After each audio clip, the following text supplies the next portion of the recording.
Number 4, a claim to fulfill prophecy. Turn to Luke chapter 4 for a moment. And by the way, if you'll note, that's all 4 Gospels that we've looked at. And I've jumped around intentionally. I could have just done Mark or John.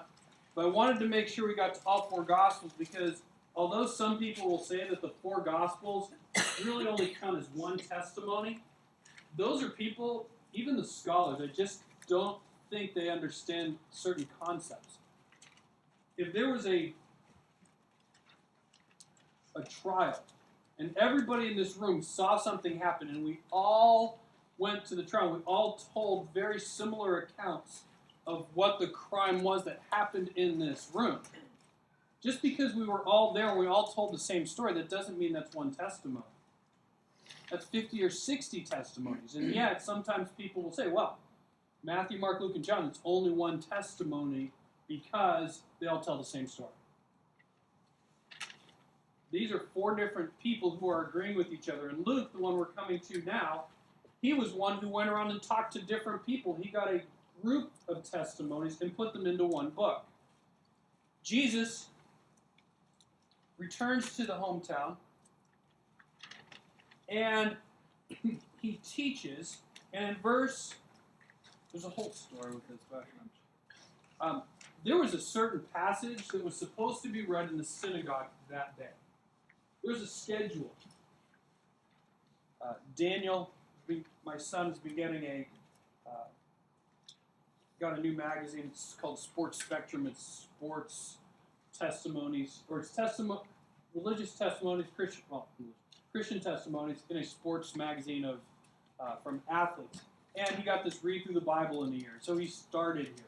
And you see there's a schedule. Today, I'm doing it with them, 27 to 29. And Hannah's doing it too. Right, Hannah? Yes. But you're not getting the Sports Spectrum magazine, right? No. And so we're supposed to read Genesis 27 to 29. Well, there was also a list in the synagogue of what you're supposed to read each day. So Jesus comes into Nazareth. He comes into the synagogue. He's going to read from the script from the scroll in verse 16. And he came to Nazareth, where he had been brought up.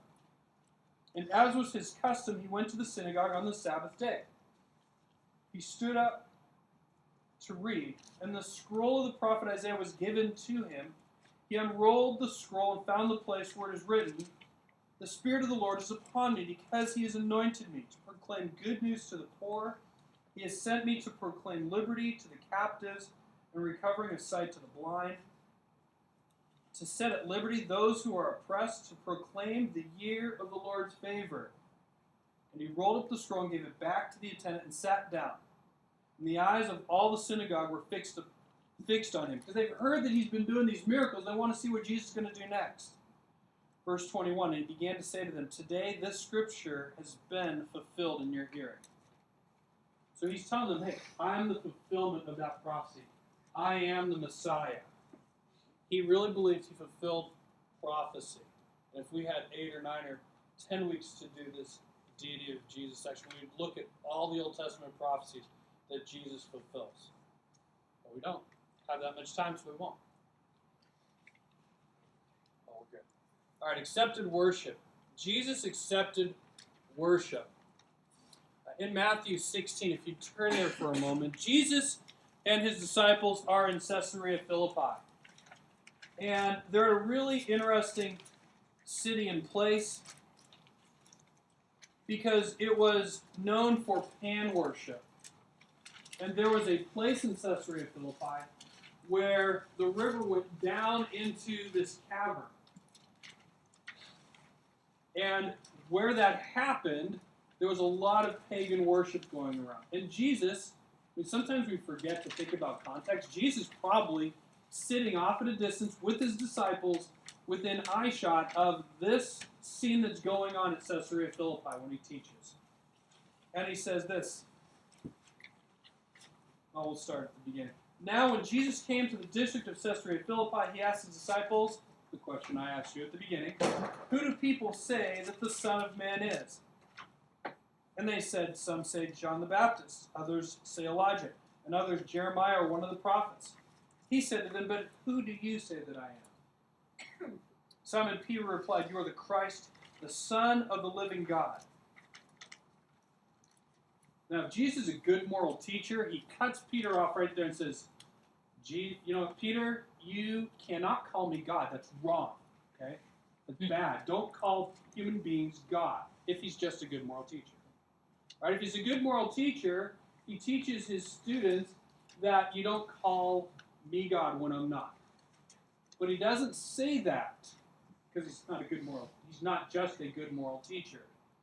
Verse 17, and Jesus answered him, "Blessed are you, Simon Bar-Jonah, for flesh and blood have not revealed this to you, but my Father who is in heaven. And I tell you, you are Peter, and on this rock I will build my church, and the gates of hell shall not prevail against it." By the way, the place where the river goes down into the cavern, it doesn't do it anymore because of an earthquake in the 1800s. But that place where the river goes in the cavern, that he's probably looking at as he's teaching, is called the gates of hell. And so when he says the gates of hell will not stand against it, what he's saying is, Peter, you've called me the Christ, the Son of the living God. That truth will stand against what you see going on over here. All this pagan worship, that cannot withstand me being God. I am greater than whatever worship you see going on over here. The gates of hell cannot stand against that. So I know that goes against certain teachings from other churches regarding Peter and being the first pope. But when it says that Peter's the rock here, he's saying, you are the rock, and on this rock, by the way, when he says on this rock, it's a different gender than Peter the rock. And it says, I call you Peter, Petros, and upon this Petra, feminine, I will build my church. So he's saying, upon this truth that you have just given me, I'm going to build my church. So the church is going to be built on the fact that I am God. That's what he's communicating here. Accepted the worship of Peter here. Another place he accepts worship, sorry, I had some pictures in here that I guess I skipped, is John 20, verses 26 to 29. Do I have time? Sure, we have time. Jesus has appeared to 10 apostles. Who is missing? Thomas, right. Thomas was missing. And Thomas, being a scientist of sorts, says, unless I see it, I ain't buying it. You can tell me Jesus rose from the dead, but I saw him die. And unless I see it and touch him, unless I can use my senses, I'm not going to buy it. Verse 26.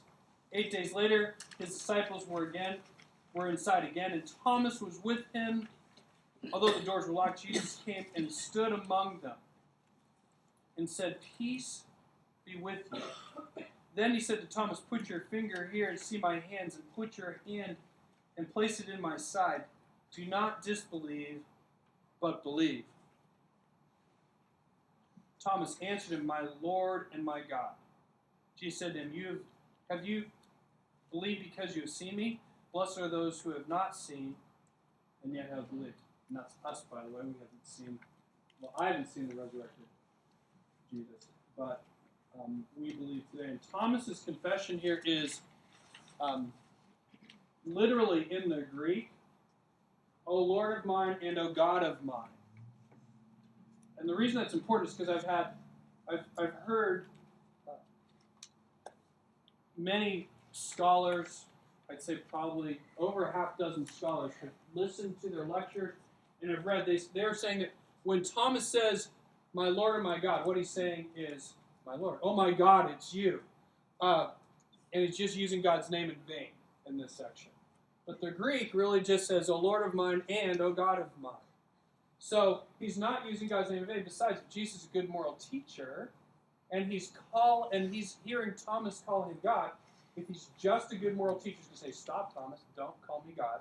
Or, "Thomas, you're a good Jewish boy. You shouldn't be using God's name in vain." We know that, right, Thomas? Right? He's going to instruct him in morality of speaking truth, not blaspheming, not using God's name in vain. He's going to do that. Instead, he said, "Blessed are you, Thomas, because you believed." And so we see here Jesus does not think he's just a good moral teacher. Jesus really does think he's God. All right, last one.